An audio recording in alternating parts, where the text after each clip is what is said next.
ವೀಕ್ಷಕರೇ ನಮಸ್ಕಾರ. ನಾನು ನಿಮ್ಮ ನಾಗರಾಜ್ ಚೋಳೂರ್, ಪ್ರಖ್ಯಾತ ಜ್ಯೋತಿಷಿ, ವಾಸ್ತು ಹಾಗೂ ಸಂಖ್ಯಾಶಾಸ್ತ್ರಜ್ಞರು ಮಾತನಾಡ್ತಾ ಇರ್ತಕ್ಕಂಥದ್ದು.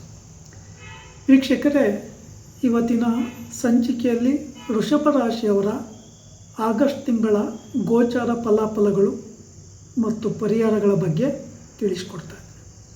ವೃಷಭ ರಾಶಿಯವರಿಗೆ ತುಂಬ ಉತ್ತಮವಾದಂಥ ಒಳ್ಳೆಯ ಅವಕಾಶಗಳಿದೆ.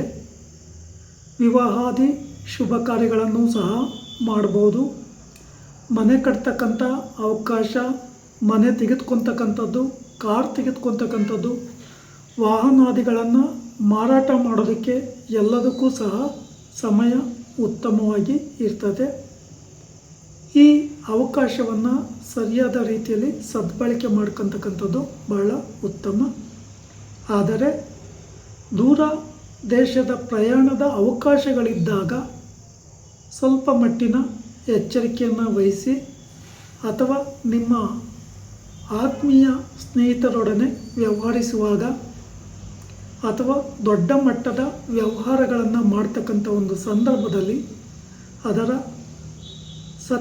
ಸತ್ಯತೆಗಳನ್ನು ಗಮನಿಸಿ ವ್ಯವಹಾರ ಮಾಡ್ತಕ್ಕಂಥದ್ದು ಬಹಳ ಉತ್ತಮ. ಕೆಲವು ಸಂದರ್ಭಗಳಲ್ಲಿ ಮೋಸ ಹೋಗುವ ಸಾಧ್ಯತೆಗಳು ಇರುತ್ತೆ, ಲಾಭವಾಗುವ ಸಾಧ್ಯತೆಯೂ ಇರುತ್ತೆ. ಎಚ್ಚರಿಕೆ ವಹಿಸಿ. ವಿಶೇಷವಾಗಿ ನಿಮ್ಮ ರಾಶಿಗೆ ನಾಗದೋಷದ ಸಮಸ್ಯೆ ಇದೆ. ಸಾಧ್ಯ ಆದರೆ ಶ್ರೀ ಕ್ಷೇತ್ರ ಕುಕ್ಕೆ ಸುಬ್ರಹ್ಮಣ್ಯದಲ್ಲಿ ಸರ್ಪ ಸಂಸ್ಕಾರ ಶಾಂತಿ ಹೋಮ, ಆಶ್ಲೇಷ ಬಲಿ, ನಾಗ ಪ್ರತಿಷ್ಠೆಯನ್ನು ಮಾಡಿಸ್ತಕ್ಕಂಥದ್ದು ಬಹಳ ಉತ್ತಮ. ಅಥವಾ ಮಂಗಳವಾರಗಳಂದು ಸುಬ್ರಹ್ಮಣ್ಯ ದೇವರ ದೇವಸ್ಥಾನಗಳಲ್ಲಿ ಪೂಜೆ ಕೊಡೋದ್ರಿಂದಲೂ ನೆಗೆಟಿವ್ ವೈಬ್ರೇಷನ್ ಕಡಿಮೆ ಆಗುತ್ತೆ.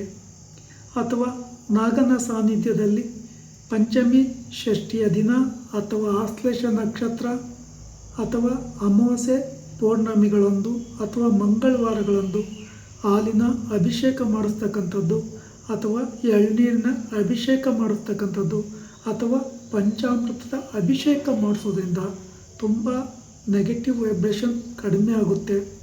ಅದರ ಲಾಭವನ್ನು ನಿಮಗೆ ಪಡ್ಕೊಳ್ಳಿಕ್ಕೆ ಅವಕಾಶಗಳು ಸಿಗುತ್ತೆ.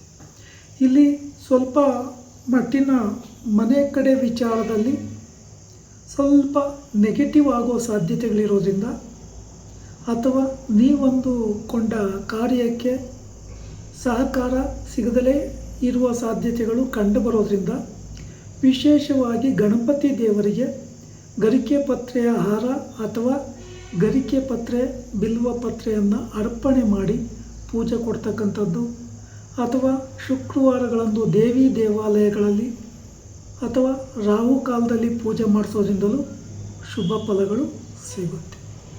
ನಿಮ್ಮ ರಾಶಿಗೆ ಅತ್ಯಂತ ಶುಭಪ್ರದವಾದಂಥ ಸಮಯ ಇದು. ನಿಮಗೆ ಈ ಭೂಮಿಗೆ ಸಂಬಂಧಿಸಿದ ವಿಚಾರಗಳಾಗಿರ್ಬೋದು, ಅಥವಾ ಕೋರ್ಟ್ ಕೇಸ್ ಆಗಿರ್ಬೋದು, ಅಥವಾ ಆಸ್ತಿಗೆ ಸಂಬಂಧಿಸಿದ ವಿಚಾರಗಳಲ್ಲಿ ಸ್ವಲ್ಪ ಮಟ್ಟಿನ ಎಚ್ಚರಿಕೆಯನ್ನು ವಹಿಸಿ ಗಡಿಬಿಡಿಯ ನಿರ್ಧಾರ ಅಥವಾ ಎಲ್ಲ ನಾನು ಅಂದುಕೊಂಡ ರೀತಿಯಲ್ಲೇ ಆಗುತ್ತೆ ಅನ್ನೋ ಕಾನ್ಫಿಡೆಂಟಲ್ಲಿ ಸಮಸ್ಯೆಯನ್ನು ತಂದ್ಕೋಬೇಡಿ.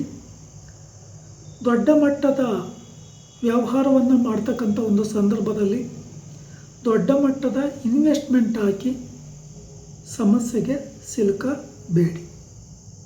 ನೋಡಿಕೊಂಡು ನಿಮ್ಮ ಸಮಯ ಸರಿಯಾಗಿ ಉತ್ತಮವಾಗಿ ಇರೋದರಿಂದ ನಿಮ್ಮ ಕಾರ್ಯಗಳಿಗೆ ಶುಕ್ರವಾರ ಬುಧವಾರ ಶುಭಪ್ರದವಾಗಿ ಇರೋದರಿಂದ ಈ ದಿನಗಳಲ್ಲಿ ನೀವು ಯಾವುದೇ ರೀತಿಯ ರಾಹು ಕಾಲ, ಯಮಗಂಡ ಕಾಲಗಳನ್ನು ಬಿಟ್ಟು ಹೊಸ ವ್ಯಾಪಾರ ವ್ಯವಹಾರಗಳನ್ನು ಮಾಡಲಿಕ್ಕೆ ಉತ್ತಮವಾಗಿರ್ತದೆ. ಹಾಗೆ ಮನೆ ಕಟ್ಟೋದಾಗಿರ್ಬೋದು, ಮನೆ ತೆಗೆದುಕೊಂಬೋದಾಗಿರ್ಬೋದು, ವಿವಾಹಾದಿ ಶುಭ ಕಾರ್ಯಗಳನ್ನು ಮಾಡೋದಕ್ಕೂ ಸಹ ಸಮಯ ಉತ್ತಮವಾಗಿ ಇದೆ. ವೀಕ್ಷಕರೇ, ನಿಮಗೆ ಆಗ್ನೇಯ ದಿಕ್ಕು ಶುಭಪ್ರದ, ಉತ್ತರ ದಿಕ್ಕು ಸಹ ಶುಭಪ್ರದವಾಗಿ ಇರ್ತದೆ. ಉತ್ತರ ದಿಕ್ಕಿನ ವ್ಯಾಪಾರ ವ್ಯವಹಾರಗಳಿಂದ ಹೆಚ್ಚಿನ ಲಾಭವನ್ನು ಪಡ್ಕೊಳ್ಳಿಕ್ಕೆ ಅವಕಾಶ ಇರುತ್ತೆ. ಈ ವೃಷಭ ರಾಶಿಯವರಿಗೆ ವಿಶೇಷವಾಗಿ ಬಿಳಿಯ ಬಣ್ಣದ ವಸ್ತ್ರ ಅಥವಾ ಕಪ್ಪು ಅಥವಾ ನೀಲಿ ಬಣ್ಣದ ವಸ್ತ್ರಗಳು ಶುಭಪ್ರದವಾಗಿ ಇರ್ತದೆ. ಅಥವಾ ನೀವು ವ್ಯಾಪಾರ ವ್ಯವಹಾರಗಳನ್ನು ಮಾಡುವ ಕಡೆ ವೈಟ್ ಪೇಂಟಿಂಗ್ ಅಥವಾ ನೀಲಿ ಪೇಂಟಿಂಗನ್ನು ಮಾಡಿಕೊಂಡು ವ್ಯವಹಾರ ಮಾಡೋದು ಬಹಳ ಉತ್ತಮ. ಒಂದು ವೇಳೆ ನೀವು ಹೊಸದಾಗಿ ಮನೆಯೇನಾದರೂ ಕಟ್ಟಬೇಕು ಅಂತಕ್ಕಂಥ ಒಂದು ಅವಕಾಶ ಇದ್ದಾಗ ಉತ್ತರ ದಿಕ್ಕಿಗೆ ಬಾಗಿಲನ್ನು ಇಟ್ಕೊಂಡು ಮನೆ ಕಟ್ಕೊತಕ್ಕಂಥದ್ದು ತುಂಬ ಶ್ರೇಷ್ಠ. ಪಶ್ಚಿಮ ದಿಕ್ಕು ಸಹ ನಿಮಗೆ ಆಗಿ ಬರ್ತದೆ. ಆ ದಿಕ್ಕಲ್ಲೂ ಸಹ ನೀವು ಮನೆ ಕಟ್ಕೊಂಬೋದ್ರಿಂದಲೂ ಶುಭ ಫಲಗಳನ್ನು ಪಡ್ಕೊತೀರಿ. ಈ ಮನೆ ಕಾರ್ಯ ಹೊಸ್ದಾಗಿ ಕಟ್ತಕ್ಕಂಥ ಒಂದು ಸಂದರ್ಭದಲ್ಲಿ ಸರಿಯಾದ ರೀತಿಯ ಆಯ ಮಾಡಿಸ್ಕೊಂಡು ವಾಸ್ತು ಪ್ರಕಾರ ಪ್ಲ್ಯಾನ್ ಮಾಡಿಸ್ಕೊಂಡು ಮನೆ ಕಟ್ಕೊತಕ್ಕಂಥದ್ದು ಬಹಳ ಉತ್ತಮ. ವಿಶೇಷವಾಗಿ ದೇವಿಯ ಆರಾಧನೆ ಮಾಡಿ ಇನ್ನೂ ಹೆಚ್ಚಿನ ಫಲಾಫಲಗಳನ್ನು ಪಡ್ಕೋಬೋದು. ವೀಕ್ಷಕರೇ, ಈ ವಿಡಿಯೋ ಇಷ್ಟ ಆಯಿತು ಅಂದರೆ ಲೈಕ್ ಮಾಡಿ, ಶೇರ್ ಮಾಡಿ, ಫಾಲೋ ಮಾಡಿ, ಆ ಲೈಕನ್ನು ಒತ್ತಿ, ಬೆಲ್ ಐಕನ್ ಒತ್ತಿ. ನಮಸ್ಕಾರ.